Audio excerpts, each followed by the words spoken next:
प्यारे छात्रों, इतिहास विषय में अध्याय 6 चल रहा था, भक्ति सूफी परंपराएं। इससे संबंधित कुछ हमने महत्वपूर्ण चीज़ों के बारे में बताया था, तथ्यों के बारे में।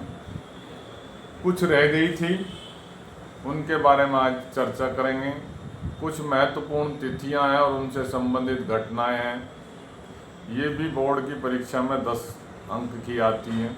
इसके बारे में कुछ चर्चा करेंगे, तो इस वीडियो को सभी छात्र ध्यानपूर्वक सुनिए। ख्वाजा गरीब नवाज के नाम से प्रसिद्ध शेख मोइनुद्दीन चिश्ती की अजमेर स्थित दरगाह ख्वाजा की दयालुता, सदाचारिता और अनेक आध्यात्मिक उत्तराधिकारियों की महानता के कारण आज भी बहुत प्रसिद्ध है। ये आपका भारत के नक्शे में भी दिखाने के लिए आ जाता है। ये पूछा जाएगा कि शेख मोइनुद्दीन चिश्ती की दरगाह कहाँ स्थित है। अब ये 2 नंबर का प्रश्न आता है। सबसे पहले तो आपको ये बताना कि कहाँ है ये अजमेर। अजमेर लिखना 1 नंबर। फिर आपको जो ऐसा मानचित्र में दर्शाना है। अजमेर सही दर्शा दिया आपने राजस्थान में, तो आपके 2 नंबर पक्के हो। तो जो मैं चीज़ बता रहा हूँ, इन्हें सभी छात्र ध्यानपूर्वक सुनेंगे।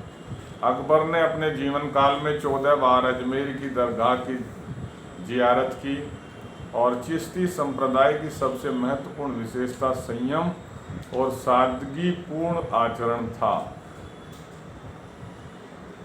प्रथम कबीर बीजक कबीर पंथियों द्वारा वाराणसी एवं उत्तर प्रदेश के कई स्थानों पर संरक्षित है। पंजाब के ननकाना साहिब नामक ग्राम वर्तमान पाकिस्तान में सन 1469 में एक व्यापारी परिवार में श्री गुरु नानक देव जी का जन्म हुआ था। गुरु नानक निर्गुण भक्ति के उपासक थे। 2 तरीके की भक्ति है, सगुण भक्ति और निर्गुण भक्ति। तो गुरु नानक निर्गुण भक्ति के उपासक थे। इनके विचारों को शब्द कहा जाता है।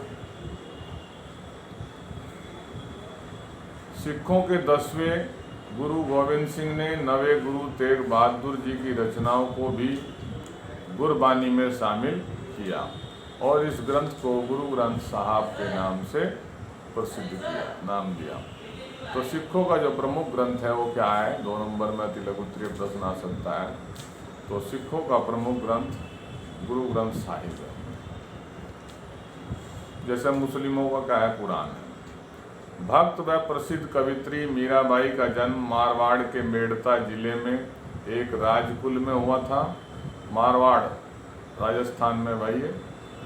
इन्होंने कृष्ण को ही अपना एकमात्र पति स्वीकार कर लिया था। संत रविदास को उनका गुरु माना जाता है। तो ये कुछ महत्वपूर्ण चीज़ें थी। इनसे आपके अति लघु उत्तरीय विकल्पी प्रश्न बनेंगे।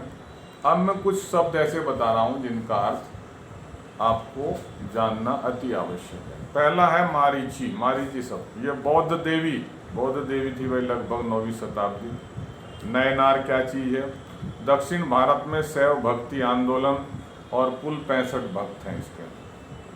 अलवार दक्षिण भारत में वैष्णव भक्ति आंदोलन, कुल 12 भक्त। चतुर्वेदी जिसे चारों वेदों का ज्ञान हो, है चारों वेदों का ज्ञाता ब्राह्मण चतुर्वेदी कहलाता है। गोत्र हैं इनके। अस्पृश्य ब्राह्मणवादी व्यवस्था से बाहर तथा सबसे निम्न वर्ग के व्यक्ति। अंडाल एकमात्र महिला अलवार संत। तवरम सबंदर तथा सुंदरार की कविताओं का संकलन है ये। लिंगायत क्या है भाई? बासवन्ना द्वारा संस्थापित मत है ये। खलीफा इस्लाम धर्म के अनुयायियों का सर्वोच्च धार्मिक नेता है। शरिया क्या चीज़ है?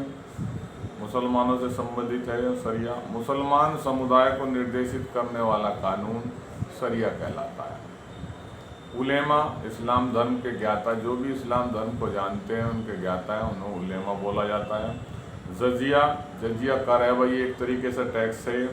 गैर मुस्लिम लोगों से लिए जाने वाला टैक्स जजिया कर कहलाता है।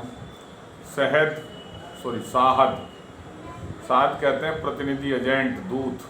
इस्लाम धर्म में पैगंबर मोहम्मद को अल्लाह का साहद यानी दूत एजेंट माना गया है। ज़कात क्या है? खैरात करना, दान देना यानी। महराब प्रार्थना का आला।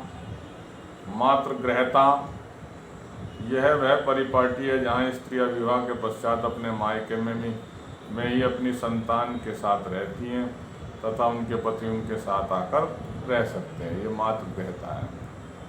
सिलसिला इसका शाब्दिक अर्थ है जंजीर।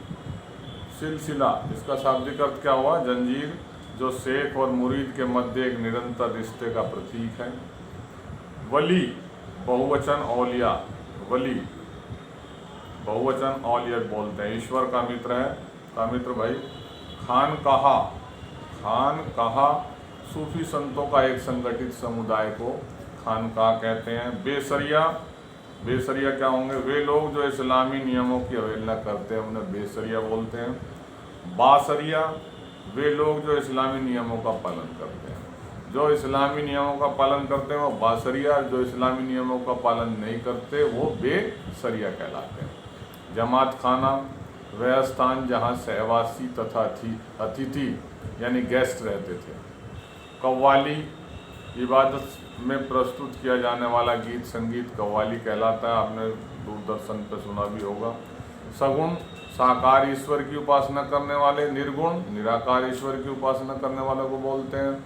मुलफुजात सूफी संतों की बातचीत को मुलफुजात कहते हैं। और मकतूबात ये सूफी संतों द्वारा लिखे गए पंतों का संकलन है। और तज़किरा ये सूफी संतों की जीवनियों का स्मरण है। तो ये बहुत ही कुछ कठिन शब्द थे जिनकी व्याख्या हमने आज की, तो इन्हें सभी ध्यानपूर्वक सुनेंगे। बाकी मैंने पूरे चैप्टर की आपको PDF फाइल भेज रखी, उसे भी रोज़ देखते रहें और रोज़ाना एक-एक, दो-दो प्रश्न आपको वीडियो के माध्यम से दिया जाएगा। धन्यवाद।